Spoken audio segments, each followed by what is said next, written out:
without which politeness is a farce and a show. Propriety carried beyond right bounds, says Masamune, becomes a lie. An ancient poet has outdone Polonius in the advice he gives: to thyself be faithful, if in thy heart thou strayest not from truth, without prayer of thine the gods will keep thee whole. The apotheosis of sincerity to which Sutsu gives expression in the doctrine of the mean, attributes to it transcendental powers, almost identifying them with the divine. Sincerity is the end and the beginning of all things. Without sincerity there would be nothing. He then dwells with eloquence on its far-reaching and long-enduring nature, its power to produce changes without movement and by its mere presence to accomplish its purpose without effort. From the Chinese ideogram for sincerity, which is a combination of word and perfect, one is tempted to draw a parallel between it and the Neoplatonic doctrine of logos. To such height does the sage soar in his unwanted mystic flight. Lying or equivocation were deemed equally cowardly. The Bushi held that his high social position demanded a loftier standard of veracity than that of the tradesman and peasant. Bushi no Ichigan, the word of a samurai or an exact German equivalent ein Ritterwort, was sufficient guarantee of the truthfulness of an assertion. His word carried such weight with it that promises were generally made and fulfilled without a written pledge, which would have been deemed quite beneath his dignity. Many thrilling anecdotes were told of those who atoned by death for an igon, a double tongue. The regard for veracity was so high that, unlike the generality of Christians who persistently violate the plain commands of the teacher not to swear, the best of samurai looked upon an oath as derogatory to their honor. I am well aware that they did swear by different deities or upon their swords, but never has swearing degenerated into wanton form and irreverent interjection. To emphasize our words, a practice of literally sealing with blood was sometimes resorted to. For the explanation of such a practice, I need only refer my readers to Goethe's Faust.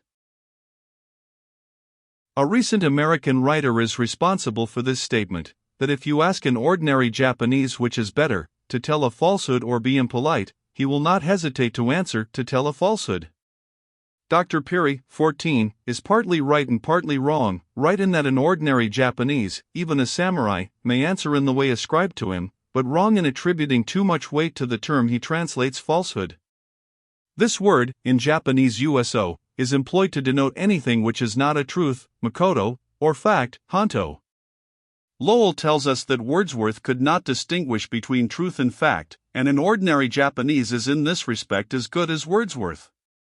Ask a Japanese, or even an American of any refinement, to tell you whether he dislikes you or whether he is sick at his stomach, and he will not hesitate long to tell falsehoods and answer, I like you much, or, I am quite well, thank you.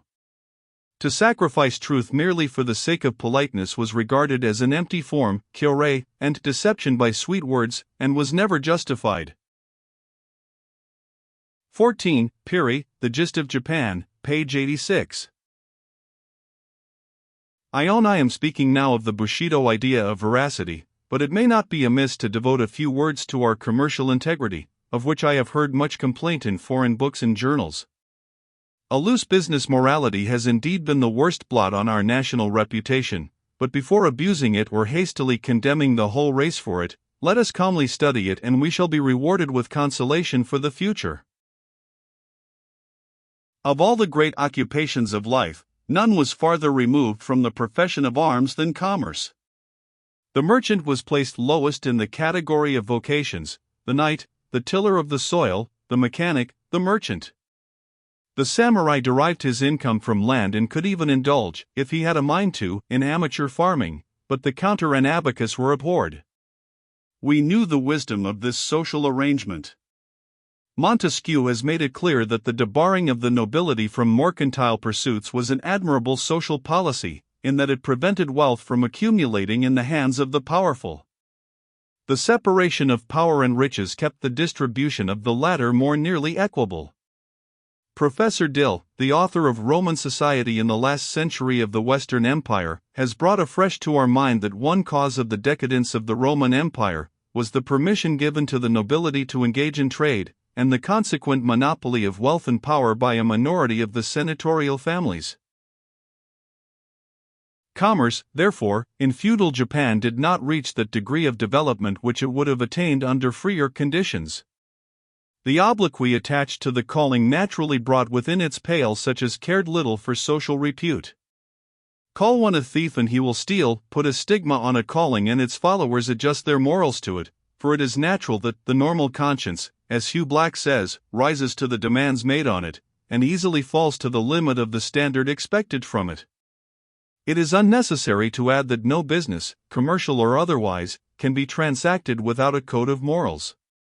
Our merchants of the feudal period had one among themselves, without which they could never have developed, as they did, such fundamental mercantile institutions as the guild, the bank, the bourse, insurance, checks, bills of exchange, etc. But in their relations with people outside their vocation, the tradesmen lived too true to the reputation of their order.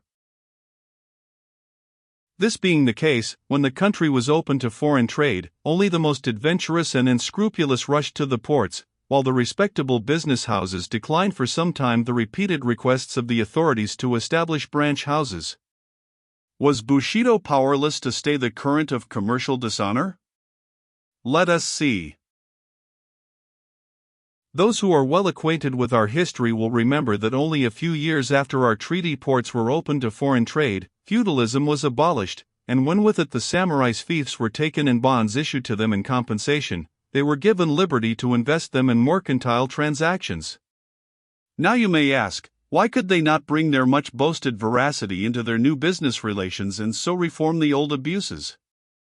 Those who had eyes to see could not weep enough, those who had hearts to feel could not sympathize enough, with the fate of many a noble and honest samurai who signally and irrevocably failed in his new and unfamiliar field of trade and industry, through sheer lack of shrewdness in coping with his artful plebeian rival.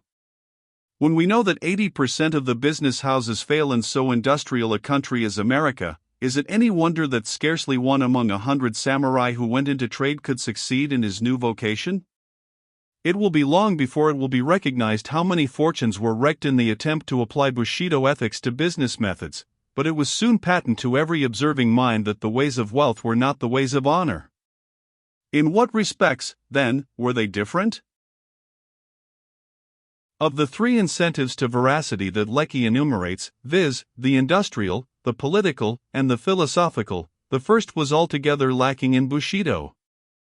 As to the second, it could develop little in a political community under a feudal system.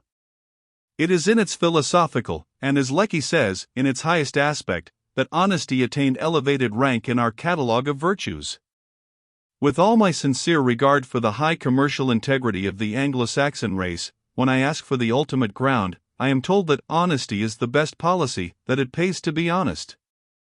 Is not this virtue, then, its own reward? If it is followed because it brings in more cash than falsehood, I am afraid Bushido would rather indulge in lies. If Bushido rejects a doctrine of quid pro quo rewards, the shrewder tradesman will readily accept it. Lecky has very truly remarked that veracity owes its growth largely to commerce and manufacture. As Nietzsche puts it, honesty is the youngest of virtues, in other words, it is the foster child of industry, of modern industry. Without this mother, veracity was like a blue-blood orphan whom only the most cultivated mind could adopt and nourish. Such minds were general among the samurai, but, for want of a more democratic and utilitarian foster mother, the tender child failed to thrive. Industries advancing, veracity will prove an easy, nay, a profitable, virtue to practice. Just think, as late as November 1880, Bismarck sent a circular to the professional consuls of the German Empire, warning them of a lamentable lack of reliability with regard to German shipments inter alia, apparent both as to quality and quantity. Nowadays we hear comparatively little of German carelessness and dishonesty in trade. In 20 years her merchants learned that in the end honesty pays. Already our merchants are finding that out. For the rest I recommend the reader to two recent writers for well-weighed judgment on this point. 15. It is interesting to remark in this connection that integrity and honor were the surest guarantees which even a merchant debtor could present in the form of promissory notes. It was quite a usual thing to insert such clauses as these: in default of the repayment of the sum lent to me, I shall say nothing against being ridiculed in public, or, in case I fail to pay you back, you may call me a fool, and the like. 15. Knapp, Feudal and Modern Japan, Volume 1, ch. 4. Ransom, Japan in Transition, ch. 8.